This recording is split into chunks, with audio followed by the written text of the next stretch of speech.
As much as I love playing through the games from Compile Hard and Idea Factory International, their games are playable, but they all have technical problems like frame drops and freezing. But at least this hasn't deterred them away from making more games for handhelds through the Switch. We're diving into a new game, one that was originally PS4 only in Japan. Here is my review of Arc of Alchemist for the Nintendo Switch. The story of this game takes place on a ravaged Earth, now mostly desert. You play as Quinn, a military officer leading an expedition team to ancient ruins in the desert, searching for a mythical great power that can hopefully save this dying world. Overall, the story uses a lot of interesting elements, especially towards the end, but I see most of it as interesting potential that wasn't really followed through with. The main cast has a lot of character to them, but they're mostly shown in random flashbacks when returning to your base rather than the actual story. And overall, I think the story just didn't have enough time to develop both its main plot and all of the characters involved. What we get with all of the different character interactions isn't bad, but I feel it's something that needed a lot more time to build up and grow than what we actually got.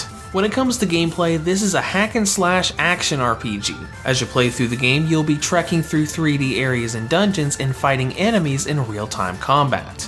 And before we dive into the meat of the game, this is actually an updated port of the original game that never came west. As you'd expect, this has new features the original version didn't have, mostly pertaining to how you can develop your base, along with having the ability to control and use each main character, whereas in the original you could only control Quinn. When it comes to actual game progression, you'll basically be doing two things: trekking through dungeons and developing your base. Your main goal of the entire game is to navigate through the desert dungeons and get to the ancient ruins where you can find the so-called Great Power. Since you're going through dungeons to get to this point, you'll be fighting a lot of enemies and solving some puzzles using elemental orbs that you find and put into your equipment. But just because I called them puzzles doesn't mean you're gonna be racking your brain over this. It's really simple stuff like knowing you can use the fire orb to light lanterns or using the water orb to open up certain gates.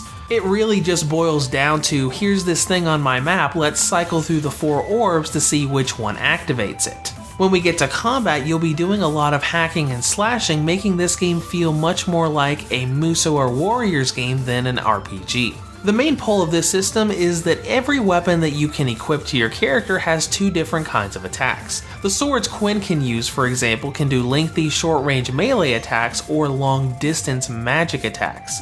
You've also got a lot of different weapons you can equip to your characters and enemies that are strong and weak against certain types of attacks.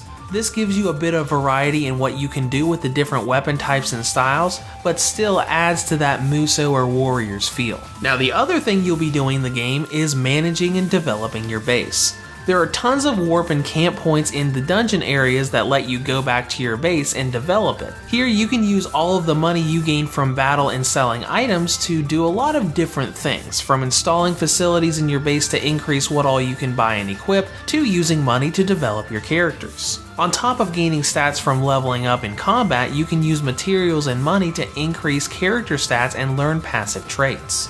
To be perfectly honest, this system is a little confusing overall. While you're given a lot of different tutorials to show you how everything works, getting into the system this game uses does take a bit of experimentation. Normally you rely on leveling up in an RPG to get most of your stat boosts. In this game, leveling doesn't really give you that much. Most of the stat boosts that you get come from the training function at the base that lets you use money and materials to increase your stats. Now overall, I find this game loop to be pretty fun, but there was a serious lack of variety, especially in the environments.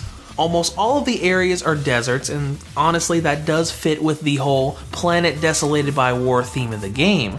But you're basically going in a straight line in almost all of the dungeons you go through are desert, slightly different desert, slightly different desert again. JRPGs are normally known for really pretty environments and a huge variety of them, and this game really just doesn't have that. Of course, it also doesn't help that there are a lot of other areas and countries in the game that are mentioned to you that you never get to see on screen. And now let's get into content and length, which is a little bit lacking as well.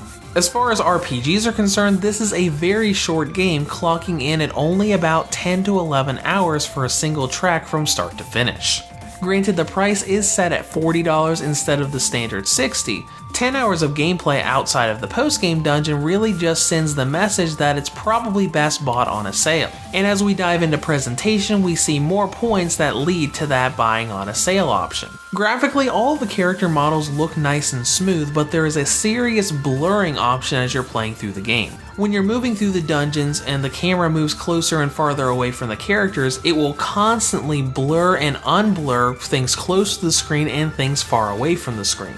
And as we get to performance, we see that CompileHard still hasn't perfected optimization on the Switch.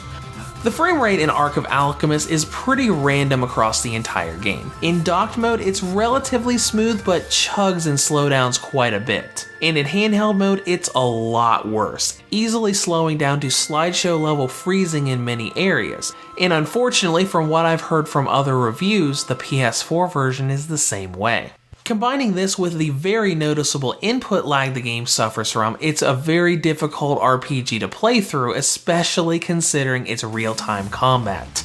But now let's get out of those negatives and dive into battery life. On the original model, Ark of Alchemist has a battery range of 2 hours and 46 minutes up to 3 hours and 56 minutes. On the Nintendo Switch Lite, it has a range of 3 hours and 16 minutes up to 4 hours and 22 minutes.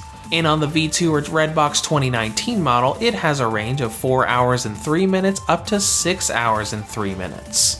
In conclusion, Ark of Alchemist is a cute action RPG with a very interesting Muso or Warriors feel to it. But despite its new features, it's brought down by a lot of flaws, from its short length and story to a multitude of technical problems that bring down the performance. If you can trudge through the frame drops, it's a cute little game, but definitely needs more optimization and best bought on a sale. Reviews to Go rates Ark of Alchemist for the Nintendo Switch a 6 out of 10. If you have any comments or questions, feel free to leave them below. Thanks for watching and have a great day.